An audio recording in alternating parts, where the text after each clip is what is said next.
nosso módulo Métodos de Estudo Bíblico. Vamos orar? Deus bondoso, nós somos gratos por essa turma, pela oportunidade e ao mesmo tempo o privilégio que temos de sentar nessas cadeiras para aprendermos um pouco mais da tua palavra. Somos gratos pela direção dessa igreja, pela coordenação, mas principalmente pelos teus santos alunos, que são eles que fazem com que essa escola persista e permaneça. Minha oração é que tenhamos uma aula bem produtiva hoje, que o Senhor use cada um dos teus servos por cada um bênção em suas respectivas igrejas. Nós oramos em nome de Jesus. Semana passada nós passamos aqui a nossa metodologia de avaliação, lembrando 60% da nota corresponde às leituras que vamos fazer, dividido em 20% a leitura da apostila. E por que a gente fala? Nós temos muito material e pouco tempo para a gente trabalhar. Por isso que é importante que vocês leiam a apostila em casa, e aqui na classe a gente vai usar vários métodos, fazendo exercício para ela se tornar mais prática e dinâmica. 30% da nota vai ser a leitura do livro. Eu sugeri para vocês, esse livro está postado, a gente pode combinar, vocês adquirirem ou pegar em PDF, certo? Esse livro não existe mais e eu consegui a autorização da editora para fazer a pesquisa. E ler Filipenses da Bíblia de vocês 2 vezes em versões diferentes, né?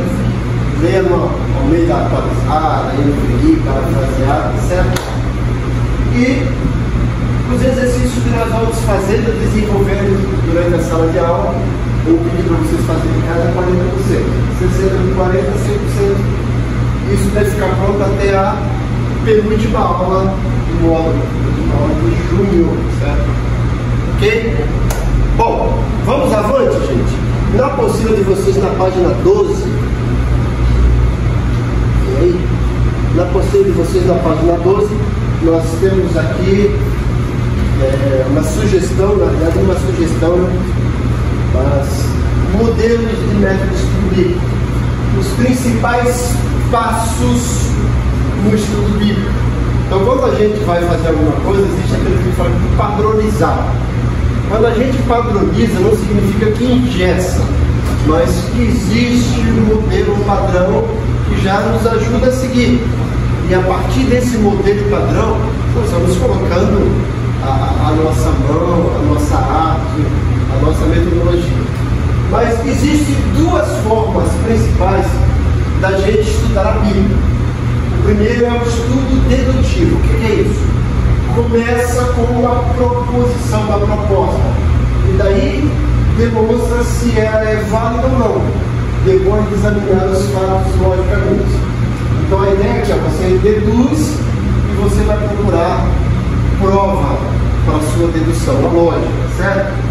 Há um perigo em quem usa demasiadamente esse estilo de método de estudo bíblico dedutivo. Qual é o perigo?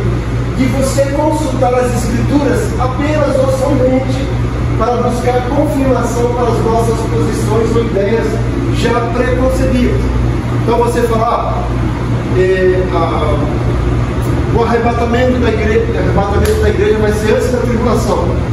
Eu creio nisso. Você monta um estudo a partir disso. Então você vai pegar textos que vai confirmar a sua tese, certo? Isso é uma proposta.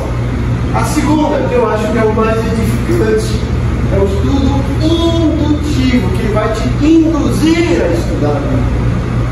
Começa com os fatos da Bíblia e depois de estudá-lo, chega a uma conclusão baseada no estudo.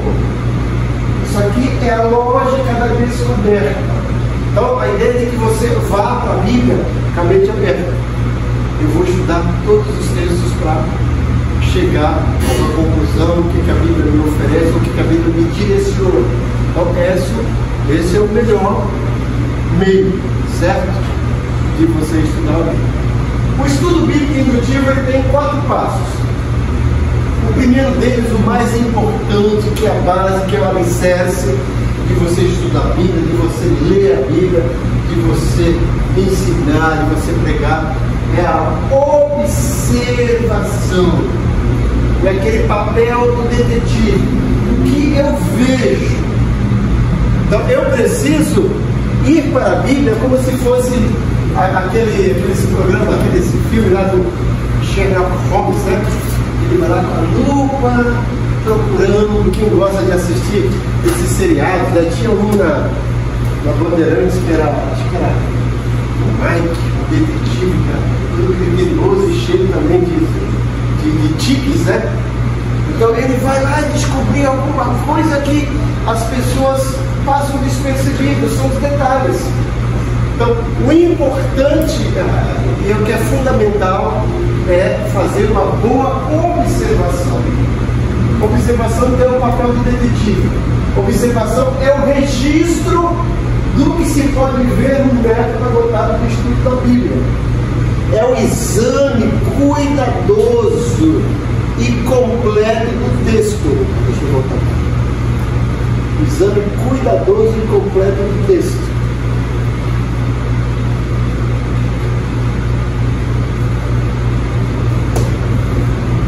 Então, veja bem, é o ato de reconhecer e anotar.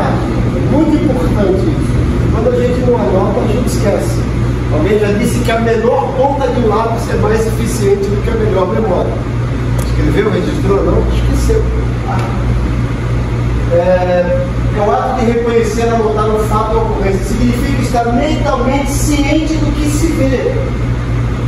O propósito da observação no estudo da Bíblia é saturar-se do conteúdo da passagem bíblica, ficar tão familiarizado quanto possível com tudo o que o escritor bíblico está dizendo, de forma explícita ou implícita.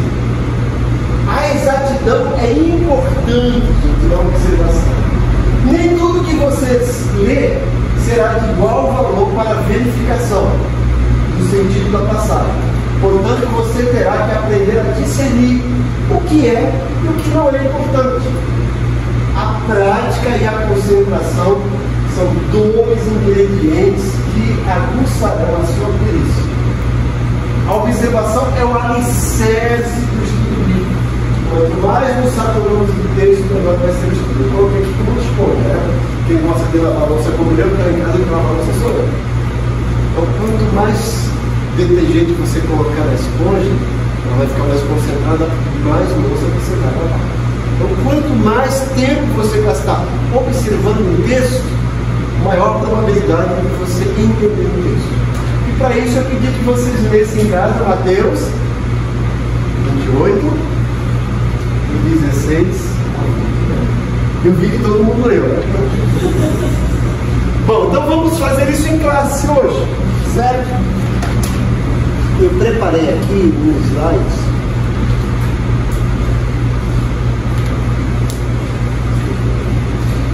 Vamos lá, chama Observando o Texto, certo?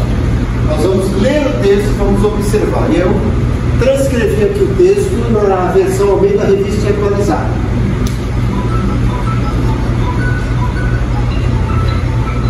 A Bíblia diz o seguinte aqui, usando a Almeida Revista Atualizada. Quero que vocês, antes de eu induzir vocês, vocês estudem, observam. Partiram, pois, os 11 discípulos para a Galiléia, para o monte onde Jesus lhes designara. Quando o viram, o adoraram, mas alguns duvidaram.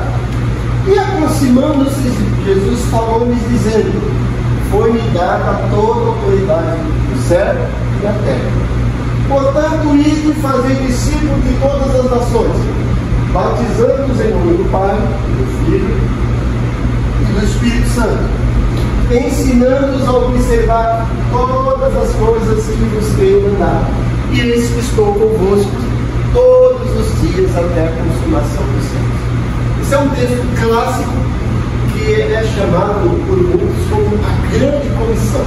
Algumas Bíblias têm um título lá, né? Grande Comissão de Jesus. Geralmente as pessoas usam mais o versículo 18 até o 20, né? O que diz tudo isso. Olhem para esse texto. O que é que vocês observam, que vocês acham que é importante ou que traz dúvidas?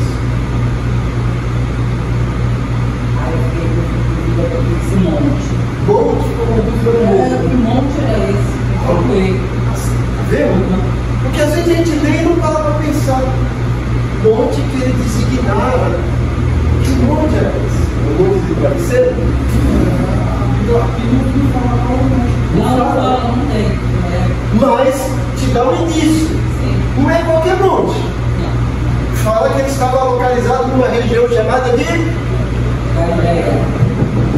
Aí é só pegar o mapa e ver quais são os montes da Galileia. Um monte de monte. Mas nós vamos chegar lá. Então, no meio ele viu aí, né? A dúvida é o mundo. Então, 11. Não eram 12? Vocês têm certeza disso? Absoluta. Então deve ser mais 12, são 11. Olha aí. Então isso já nos mostra alguma coisa, gente. Jesus tinha uma igreja que tinha 12 discípulos. E um foi excluído. Morreu. Isso mostra que não existe grupo perfeito. O grupo de Jesus começou com 12 e aí termina com 11. Ele não terminou, depois vai, né? Mas se a gente olhar esses 12, um negou ele 3 vezes. Um duvidava dele e um traiu. A igreja de Jesus que era o melhor pastor. O que mais a gente pode ver aqui? Alguns duvidaram. Meu pai passaram 3 anos e meio com ele e agora estão duvidando. Certo?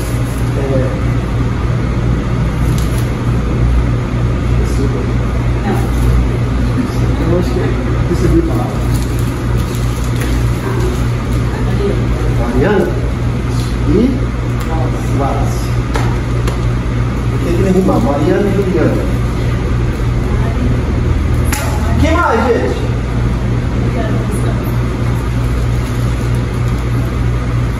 Bom, eu vou partir para outros slides para vocês entenderem alguma coisa.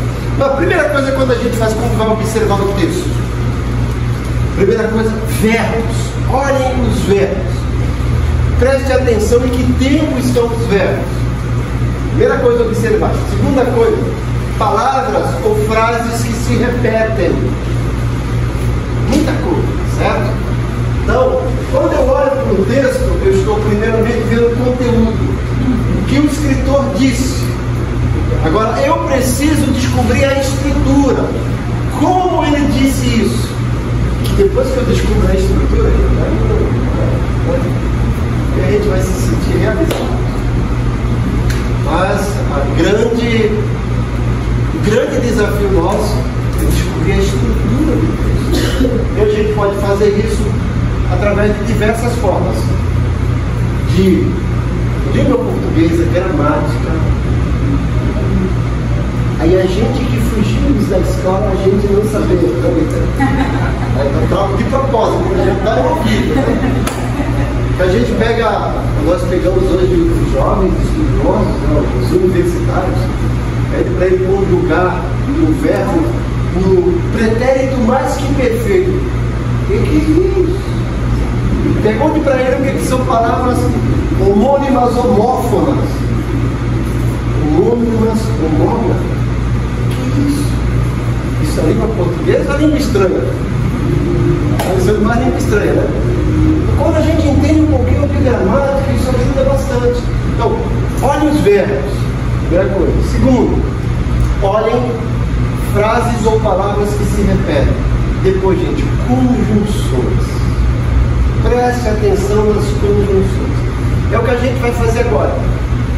Eu vou transcrever o texto e agora começar a usar, rabiscar, certo? Vamos falar uma coisa ali. É um indício ali, né? O que será esse círculo aí? Eu vi, cara. Bom, eu estou aqui versículo por versículo. Alguma coisa. Olha aí. Eu estou vendo e encontrei uma palavra portanto. O que é portanto? É uma conjunção conclusiva. Isso significa que o que vem depois tem muito a ver com o que foi dito antes. Certo? Então Jesus chega lá, partiu e tal, e aproximando falou, dizendo, toda a autoridade me foi dada no céu e na terra. Isso foi dito antes. Agora a partir de agora ele fala, portanto, o que ele vai dizer depois do portanto? E fazer discípulo. Por que eu circundei fazer discípulo? Vou explicar. Vamos continuar.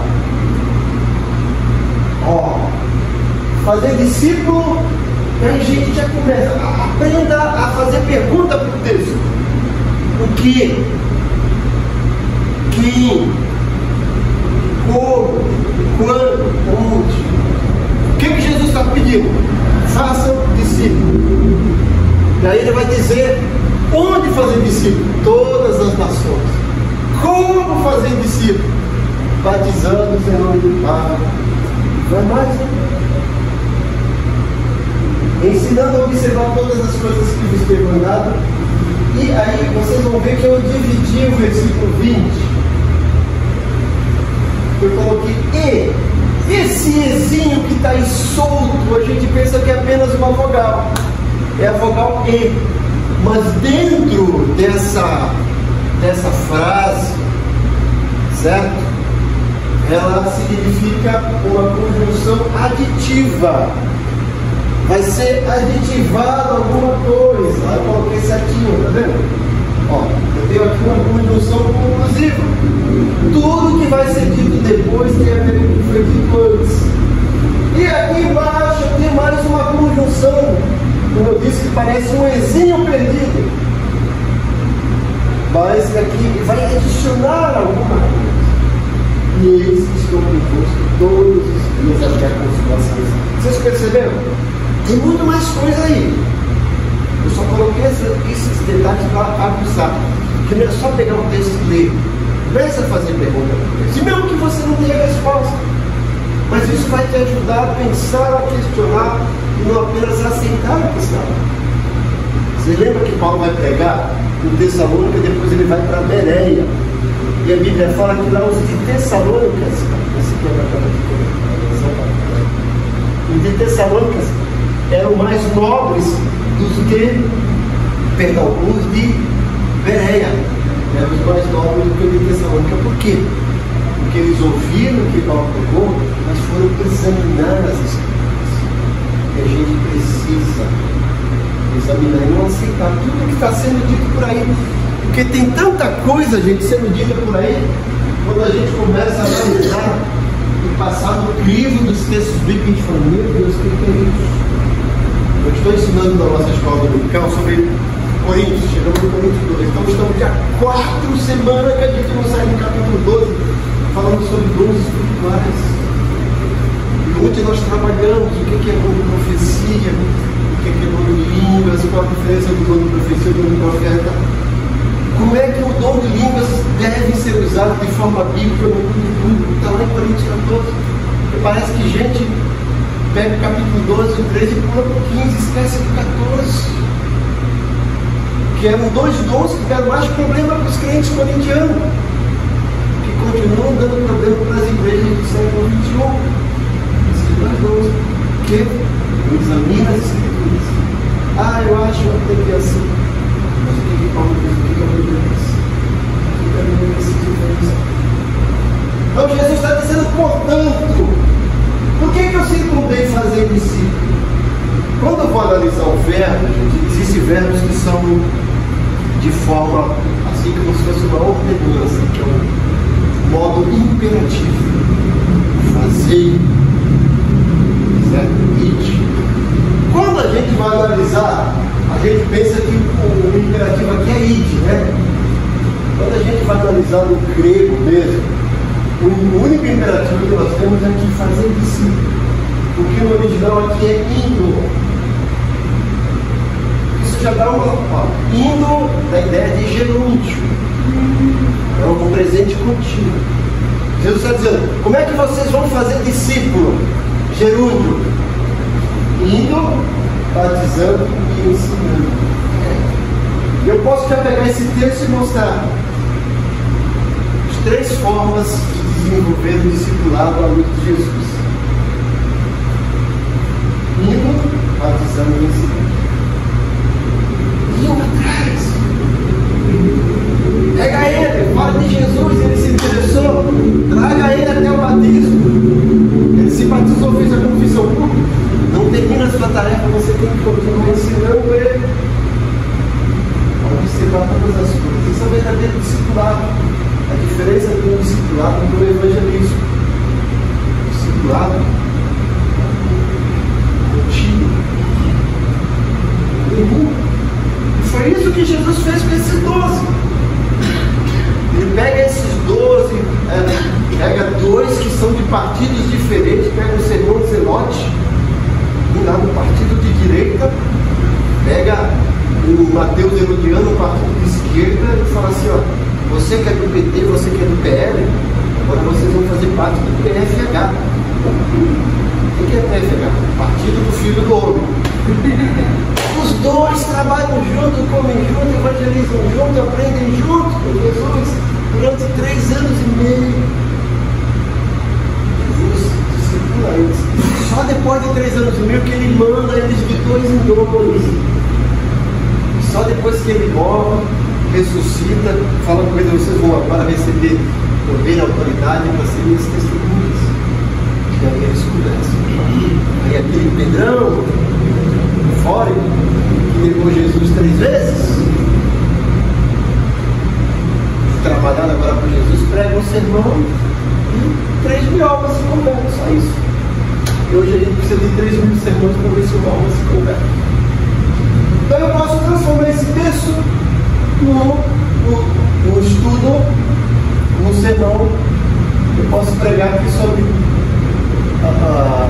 o método de discipulado de Jesus. Eu posso pregar sobre a grande comissão.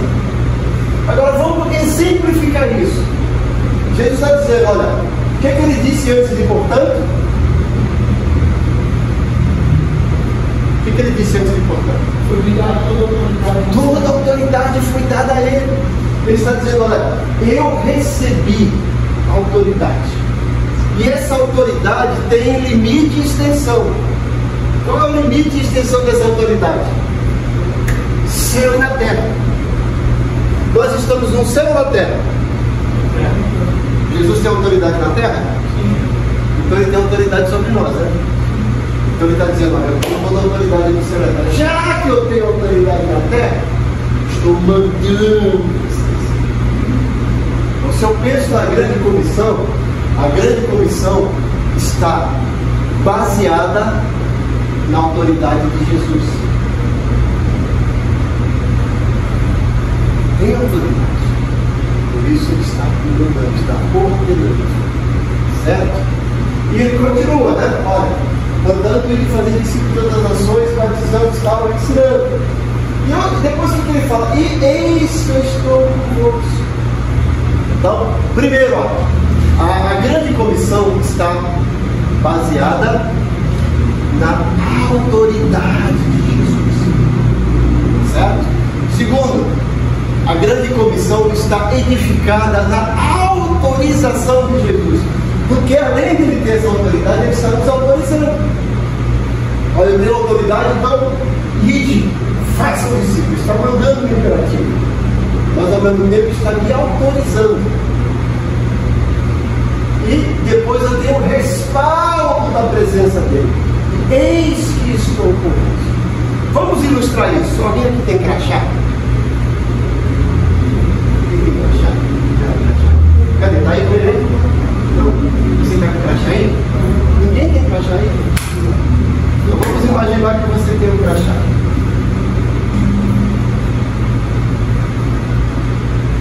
Imaginar que isso aqui seja. Opa, vamos lá.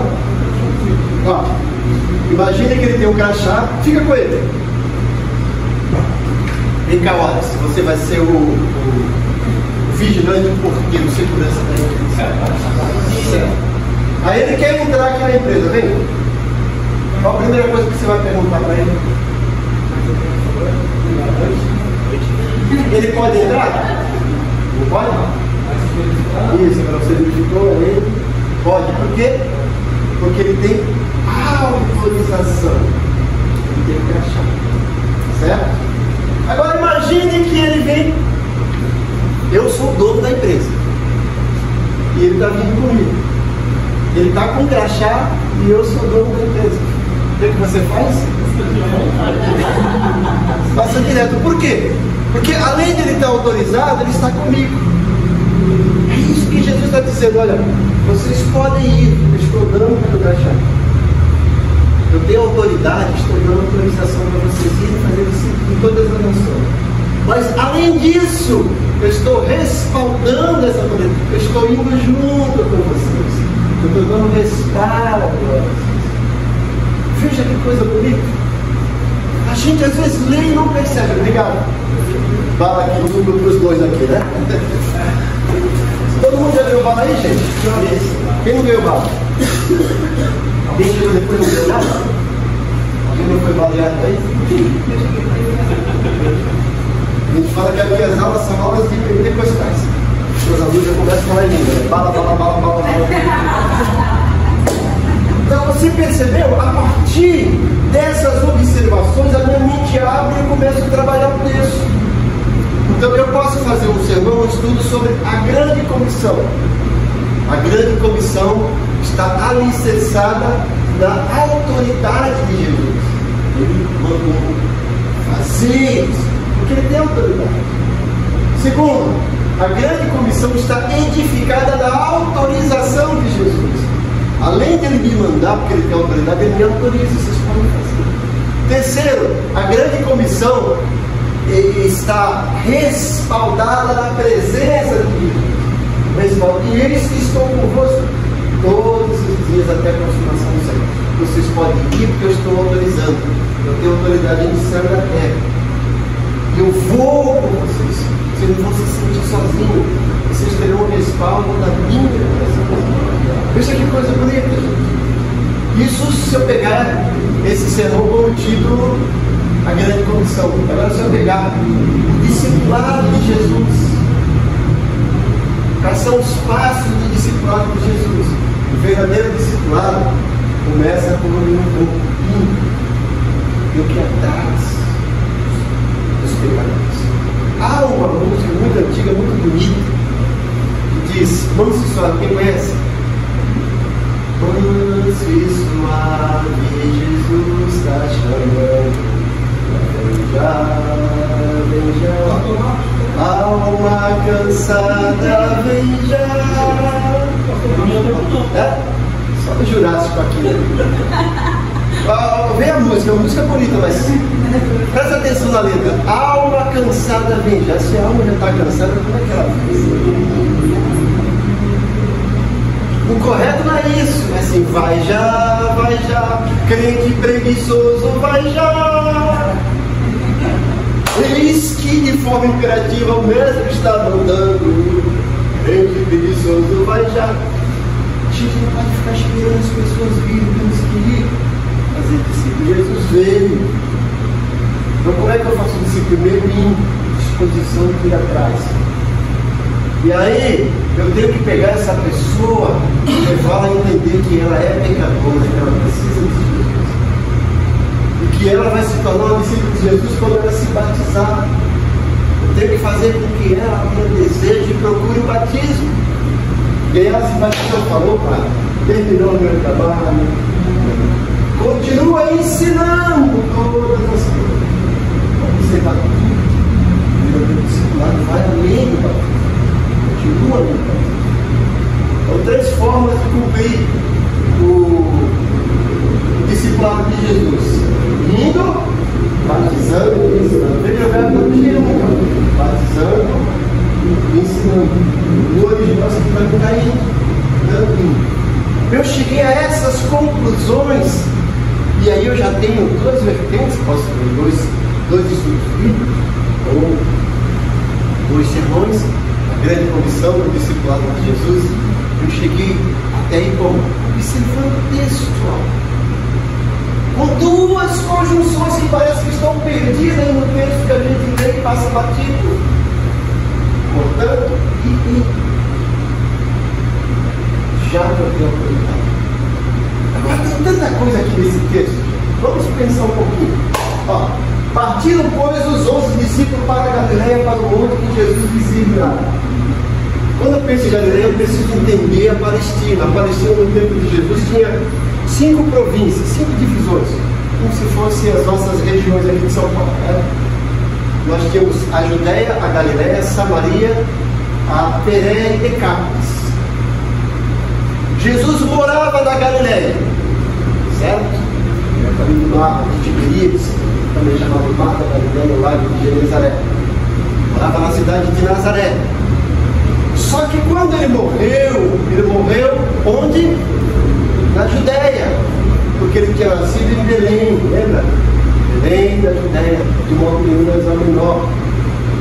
Porque Maria e José foram se licenciar lá, porque era da família de lá de Jesus nasce, na Judéia.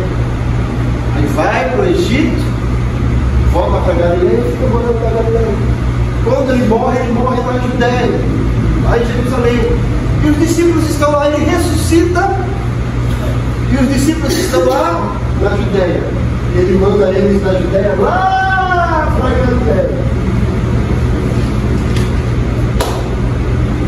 para o monte que ele tinha ordenado.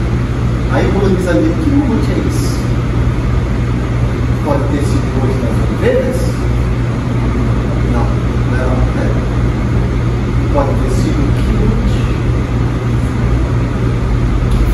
Então a gente vai consultar os mapas para analisar, ali perto do mar da Galileia. Mas gente, olha, eles estão lá na Judéia, Jesus manda eles ir lá para a Galileia. Longe, uma viagem que não tinha Uber, né? Não tinha motocicleta, não tinha bicicleta. O Uber daquela época era o Uber cabelo, né? Cabelo ou cavalo. Geralmente com essas viagens que é bom, então a pé. Já não tem mais a presença de Judas, que tinha se enfocado nos 11, Jesus chamou. Vão lá. Veja esse período que eles saem da Judéia. Se você ler o Evangelho de João, Mateus, veja que eles estão questionando, perderam essa, mesmo sabendo que ele ressuscitou, está aparecendo, mas eles estão ali meio perdidos. Em João capítulo 21, eles pensam até em desistir do ministério. Porque lá em Lucas 5 eles deixaram a rede e seguiram Jesus. Agora em João 21 eles deixaram Jesus e seguiram as redes. Não pescaram nada. Depois a grande milagre, 152 grandes peixes, né? E aí eles voltam. Jesus manda lá da Judéia, vai para Galileia. Vamos lá que eu quero conversar com vocês. Jesus estava vivo, gente. Com o corpo glorificado que ia atravessar uma parede. Ele não podia conversar com eles na Judéia. Mas ele não conversou porque a Galileia simbolizava o perdão do primeiro amor. A Galileia tudo começou. Viu onde tudo começou. Jesus manda nesse período para ir para lá, porque ele quer realizar um recomeço da vida deles. Foi ali perto do mar da Galileia, perto dos montes, onde tudo começou. E esse período, gente, da Judéia para a Galileia, era um período que os discípulos agora começarem a questionar: como é que você quer falar mais? Por que eles não mandam para lá? O período para eles desfrutarem da comunhão, porque eles estavam dispersos, agora eles juntos, 11, e foram desafiando, conversando, batendo papo. E aí quando eles chegam lá de longe, quando viram adorado, mas alguns duvidaram, quando a gente vê aqui, essa linha, olha, bando de incrédulos, incompetentes, sem fé, duvidaram. Jesus reclamou porque eles duvidaram. Nem toda dúvida significa incredulidade. Às vezes dúvida significa a busca da veracidade. Olhando de longe, gente, depois daquele calor escaldante, andando, ele fala, parece que é uma unidade. Exatamente, ele uma tradução diz justamente isso. Não é esse termo duvidar em grego é uma outra coisa. Sim, provavelmente não é incredulidade. Eles estavam longe e não tinham, por causa da distância, eles duvidaram da miragem, se era miragem ou não. A gente não pode dar crédito a tudo, gente. Que na internet e tal. Então, pastor, mas alguns duvidaram. Quem duvidou? Os outros. Não diz quem? Não diz quem. Sim. Graças a Deus, foi a gente avaliar eles. Né? Certo? Quem será? Mas veja que nem toda, é para a gente pensar. Nem toda dúvida é sinal de incredulidade. Porque Jesus não chega lá bonito, né? Eu mando vocês virem aqui para ser preso por vocês. Vocês duvidam. Você vê, por que eles duvidaram? Se você prestar atenção, gente, aproximando-se, estavam longe, estavam pertinho. vem de novo. Ele não é Tenorex. Quem lembra daquele Tenorex? Não tem de vocês, viu? Parece mesmo. Grande Tenorex, parece uma nova. É Jesus, não é? Não sei. E aí, alguns o adoraram. Provavelmente sim. Mas alguns duvidaram. Não foi só um, é plural. Provavelmente a minoria, mas duvidaram. Mas veja aí que a ideia é que é uma dúvida salutar. Eu não posso simplesmente duvidar. Formalizar. Aí agora Jesus se aproxima e fala disso. Veja, essa ideia de Jesus se aproximar significa, além de talvez que ele já estava um pouco longe, mas que o que ele queria dizer era bem significativo e importante. Veja que eu estou falando assim, mas se eu queria falar uma coisa, eu me aproximei, Jesus se aproxima deles e vai falar algo que é importante, realmente é importante. Ele fala assim, olha, foi-me dada toda a autoridade.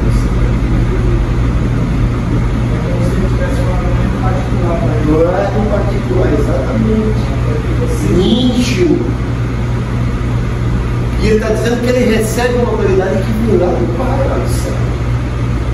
E que essa autoridade não tem limite nem extensão, é toda a autoridade, tanto no céu como na terra. Vocês entenderam? E essa questão de autoridade no céu e na terra, eu verifiquei que está em Deuteronômio 7. 7,14. Que lá em Deuteronômio diz: bendito serás mais que todos os povos da terra. Então tem uma aproximação na realidade da autoridade dada do Velho Testamento para o Novo Testamento. Ressalvas. Deuteronômio começa por judeu, por nação.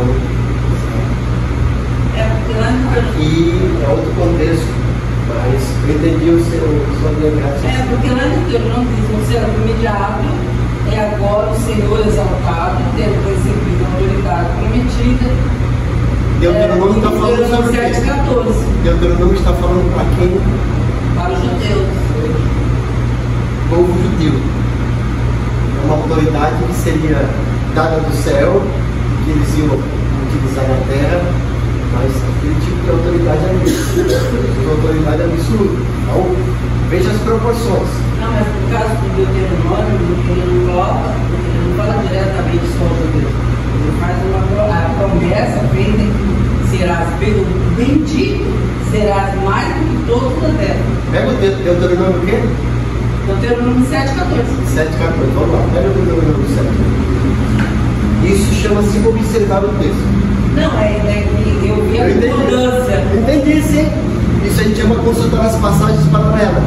Isso vem corroborar. Agora, cuidado para não estender isso como aquele negócio que eu falo. Ó, eu vejo o crente dizer: o Senhor vai te colocar por cabeça, porque está escrito lá em Deuteronômio 28, e não por cauda. Deuteronômio 28 são promessas condicionais para Israel como nação. E começa com a condicional. Se, Deuteronômio 28, 68, versículo 54, de maldições, e só 14 de bênçãos. As bênçãos começam: se obedecer, bendito, bendito, bendito. As maldições: se não obedecer, maldito, maldito, maldito. E está dizendo o povo de Israel: bendito será o entrar e sair, bendito será a tua colheita, você será por cabeça e não cauda. Israel como nação. Se você for um crente e não estudar, não vai para a empresa achando que vai te colocar por cabeça, só se você casar com a filha do dono. Senão você vai ser cauda sempre. E ali é para Israel como nação colheita. Israel vivia de agropecuária, porque eles viviam de plantar e de tocar gado. Tocar o gado. Entendeu? Era a promessa para Israel como nação, não como indivíduo. Como as pessoas pegam aí. Então, presta atenção no contexto. Pega Atos 16, 31. Jesus prometeu que vai salvar na minha casa. É isso? Crê no Senhor Jesus, será salvo tu e tua família, tua casa. Foi uma promessa que Paulo, ungido e direcionado pelo Espírito Santo, falou que o carcereiro de Filipe. Mas não é para todo mundo. Senão todo filho de pastor seria salvo, todo filho de crente seria salvo. Se você faz isso, vai para o inferno. Salvação individual. Cuidado para eu não estender aquilo que não é para ser estendido. Deuteronômio 7, vamos lá, pastor. Esse aí é muito divulgado, pastor. Sim. Crendo no Senhor Jesus, será salvo. Jesus prometeu que vai salvar minha casa. Ele não prometeu, ele deseja salvar a tua casa, mas a salvação individual. Não use Atos 16:31 para reivindicar o que Jesus não prometeu. Não use Deuteronômio 28 para reivindicar a bênção que o Senhor não prometeu para nós como pessoas individuais. Existe ali sim um princípio. O princípio é, quando eu obedeço, eu recolho as bênçãos. Quando eu desobedeço, eu estou sujeito às maldições. Só isso. Eu não digo que ele vai te colocar na calma, na cabeça, no calma. Não digo que ele vai abençoar a sua família. Você nem agricultor, nem bem do gado. Vamos lá, pastora. Deuteronômio 7 está falando o quê? Bendito serás mais que todos os povos. Como é que começa o capítulo? Capítulo 7.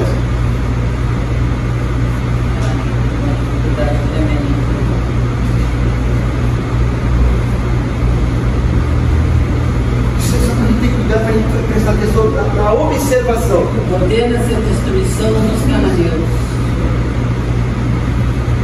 É o contexto do povo de Israel, Seus ídolos. para quando chegar à terra prometida, que tem que destruir os ídolos. Deus está dando para Israel aquela autoridade terrena sobre aquele lugar. Tem que entender isso, né? Você entendeu o que você quis dizer, certo? O Senhor Jesus tem autoridade lá no céu e na terra. Ele está dizendo, ele adquiriu isso porque ele não tinha isso antes. Já pararam para pensar? Ele está dizendo isso agora, foi me dada toda a autoridade missionária. Ele não tinha isso antes? Tinha ou não tinha? E por que ele está dizendo que isso agora tem tempo? Lembra que Jesus faltava vencer um inimigo. Que inimigo era esse? A morte. Ele venceu a morte quando ressuscitou o terceiro dia. Pagou o preço do meio dos seus irmãos. O menor era capaz de pagar. Ele veio para quando ele disse na coisa dele: Pai, está tudo consumado. Morreu. Toda a nossa dívida que Colossenses fala, né? 12, foi lá, rasgou toda a serva para nós e nos transportou do império das trevas para o reino do seu Filho da vida. Agora eu tenho esse amor, esse pecado. Certo? E já que eu tenho toda a autoridade, tem um grande trabalho a ser feito que eu só treinei vocês para fazer. E agora eu chamei vocês aqui onde tudo começou para lembrar disso e para autorizar vocês e para dar a escola onde vocês têm que fazer. Agora é com vocês. A minha parte eu já fiz, o meu ministério terreno terminou, eu vou para o céu para estar como sumo sacerdote para interceder. Vocês podem contar comigo que eu vou estar sempre com vocês. Vocês não estarão sozinhos. Eu já tinha dito isso antes.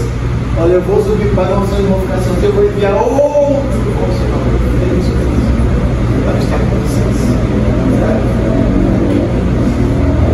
E ele fala: façam discípulos. Façam discípulos de todas as nações. Não é só aqui em Jerusalém. Vocês estão achando que aqui é bonitinho, só de todas as nações. Na hora de batizar, batiza em nome do Pai, do Filho e do Espírito Santo, Trindade. Ou seja, vocês têm que dar um ensino completo dessas pessoas. Você vai ver que Paulo, no capítulo 1 de Efésios, ele mostra que a nossa salvação é tão importante que mereceu e exigiu um trabalho sincronizado e conjunto com a Trindade. Nos 6 primeiros versículos, o Pai nos separou. No versículo 6, Lá no finalzinho do versículo 6, Paulo louvando a sua glória. Depois do versículo 7 ao versículo 12, o Filho salvou, nos deu a redenção, nos deu herança. E depois do versículo 13 e 14, já no 12, louvando a sua glória. Versículo 13 e 14, o Espírito selou, louvando a sua glória. Salvação exigiu um esforço conjunto, concentrado da Trindade. E na hora que você fazer esse batismo, eles vão Trindade.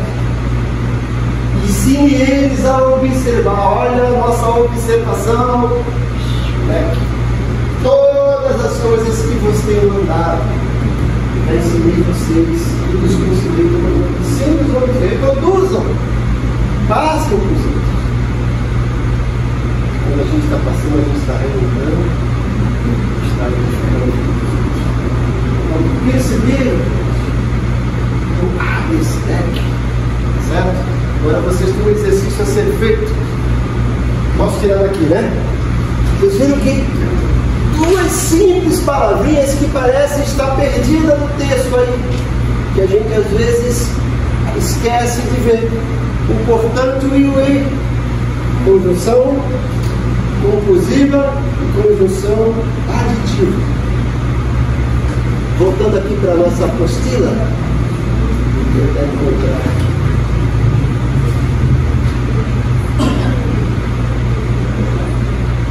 Aqui na observação.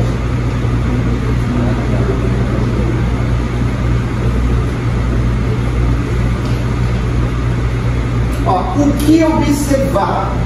Na hora de observar, eu preciso observar o todo, as partes e os detalhes. Então a ideia de que eu pego o texto e eu faço uma leitura completa, eu observo todo, ou seja, o que o texto está me dizendo? Qual é a mensagem principal? Já. Agora eu volto para o texto e começo a observar as partes. O versículo, parágrafo. Depois eu vou ver detalhes. A gente vai aprender a fazer isso, certo? Observar o todo, as partes e os detalhes. Na apostila de vocês, nós temos isso em gráfico. Deixa eu ver aqui para onde está. Será a página 22.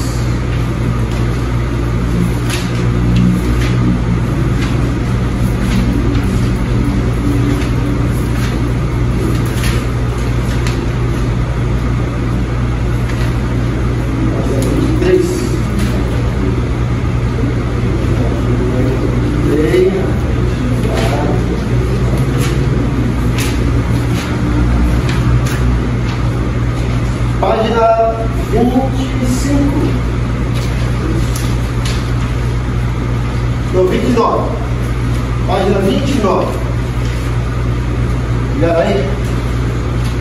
Página 29, nós temos esse gráfico. Vocês vão usar. Se você não quiser escrever aqui, reproduza no computador, eu faço no caderno. Certo? Tudo isso aqui, gente, você pode usar para qualquer texto para vocês estudarem, certo?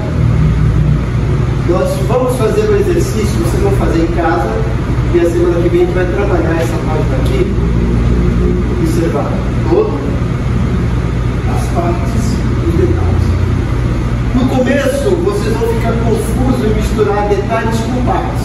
Isso é normal. No tempo a gente vai saber distribuir, certo? Mas a ideia é essa aqui, você vai pegar Apocalipse capítulo 3, 14 a 22, carta à igreja de Laodiceia. Eu preguei domingo retrasado, no aniversário da minha igreja eu preguei no domingo, no dia 4. Apocalipse 3, 14 a 22. E quando a gente pega aquele texto, a gente vai, olha, Jesus está dizendo que é melhor você ser um crente frio do que burro. Ele não está dizendo isso, que a gente pensa que está dizendo. 3, do 14 ao 22, carta à igreja da Laodiceia. E aí a gente pega o versículo 20, eis que estou à porta e bato. Aí a gente vai evangelizar e falar assim, ó pecador, Jesus está dizendo em Apocalipse 3, 20 que ele está batendo na porta do teu coração. Não faça isso. Jesus está batendo na porta do coração dele, tá? Mas Apocalipse 3:20 não fala isso. Apocalipse 3:20 é um texto para crente. Apocalipse 3:20 era para a igreja de Laodiceia que deixou Jesus de fora. E ele estava batendo querendo entrar. E a gente nem pensa. Jesus não só estava batendo e querendo entrar. Jesus estava chamando, a igreja não estava ouvindo. Esse que está à porta bate. Se alguém ouvir a minha voz, a igreja não estava mais nem ouvindo a voz de Jesus, nem ouvindo a batida dele que estava lá fora. Certo? Então, uma dica aí, gente. O que é o todo? O todo é só isso.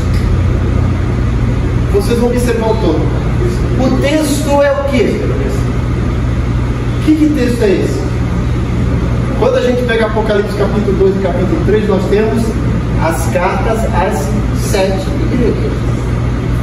Então Apocalipse 3, 14 a 22 é uma carta.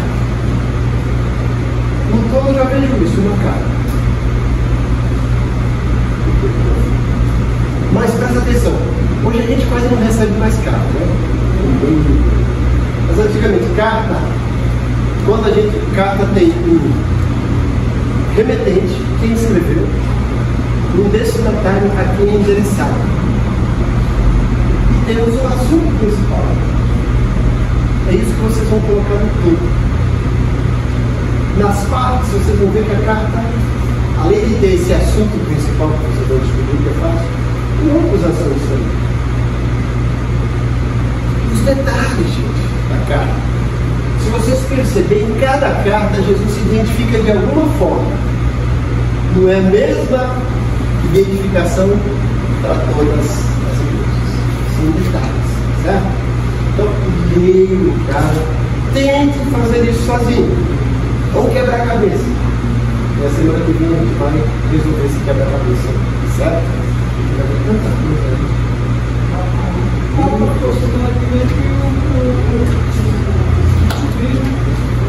Mitsubishi? O que é isso? C2B? O que é isso? Marcão, todo mundo aqui é do C2B aí? Quem não é do C2B aí? Quem não é? Quem não é? Ó, já temos 3 nomes. 3. Quem não é? Martel. É. E é por conta de vocês.